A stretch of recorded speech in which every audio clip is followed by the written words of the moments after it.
भव्य श्री राम मंदिर तो है, हाँ। लेकिन राम मंदिर में माननीय श्री नरेंद्र मोदी खड़े हैं और उनके चरण पादुका पर लोग शीश नवा रहे हैं, उनके चरण पादुका का पूजा हो रहा है। राम तो पीछे छूट गए, नरेंद्र मोदी जी जो है सो चरण पादुका पर पूजा ले रहे हैं, पूजवा रहे हैं।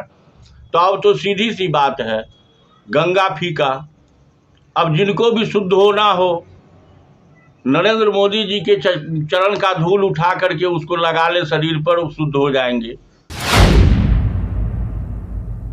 बिहार के सीएम नीतीश कुमार के पाला बदलने पर एक और जहां बिहार की सियासत गर्मा गई है, वहीं राजद के नेता लगातार नीतीश और बीजेपी पर हमलावर हैं। जहां राजद के प्रदेश सचिव राजेंद्र प्रसाद यादव ने बीजेपी पर जमकर हमला बोला है। प्रसाद ने कहा कि भाजपा में जाते ही सभी का पाप धुल जाता है, लेकिन दूसरे दल के लोग गुनाहगार हो जाते हैं। कल तक जो लोग गुनाहगार थे, आज भाजपा में जाते ही उनके पाप धुल गए। एक सवाल के जवाब में उन्होंने कहा कि राम मंदिर के नाम पर नरेंद्र मोदी लोगों से अपना चरण पादुका का दर्शन और चरण स्पर्श करा रहे हैं। उन्होंने क्या कुछ कहा है, आप खुद ही सुन लीजिए। ये पारस का पत्थर तो नहीं है, आपने सही कहा।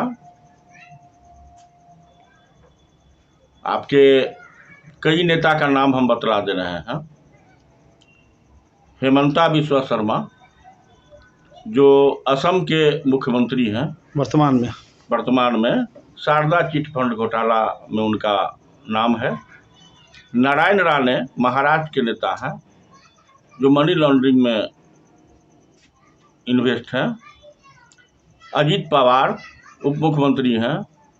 हर्षवर्धन पाटिल, संजय पाटिल फेरिस्ट है एक नामों का, जिन पर गंभीर भ्रष्टाचार के मामले हैं। लेकिन सारे के सारे नेता बीजेपी में जाके दोष मुक्त हो चुके हैं। उनके इन सब लोगों से ईडी सीडी का पूछताछ हो चुका है। लेकिन जब ये शरणागत हो गए बीजेपी में शामिल हो गए, तो सारा दोष इनका मुक्त हो गया। अब कहीं इनका कोई जिक्र नहीं है। तो भाई आपके पार्टी में ऐसा कुछ है? आपकी पार्टी में ऐसा क्या है? उनके पास ऐसी क्या चीज है? उनके पास है क्या? मान लीजिए जैसे हमने जो देखा अयोध्या में अभी, भव्य श्री राम मंदिर। भव्य श्री राम मंदिर तो है, हाँ। लेकिन राम मंदिर में माननीय श्री नरेंद्र मोदी खड़े हैं और उनके चरण पादुका पर लोग शीश नवा रहे हैं, उनके चरण पादुका का पूजा हो रहा है। राम तो पीछे छूट गए, नरेंद्र मोदी जी जो है सो चरण पादुका पर पूजा ले रहे हैं, पूजवा रहे हैं। तो अब तो सीधी सी बात है, गंगा फीका। अब जिनको भी शुद्ध होना हो, नरेंद्र मोदी जी के चरण का धूल उठा करके उसको लगा ले शरीर पर, वो शुद्ध हो जाएंगे। ठीक है, नरेंद्र मोदी के शरण में चले जाए। अब तो लगता है राम का पूजा नहीं, नरेंद्र मोदी जी को ही धूप अगरबत्ती से पूजा किया जाए, और ये समझ ले लोग जो हम राम का ही पूजा कर रहे हैं।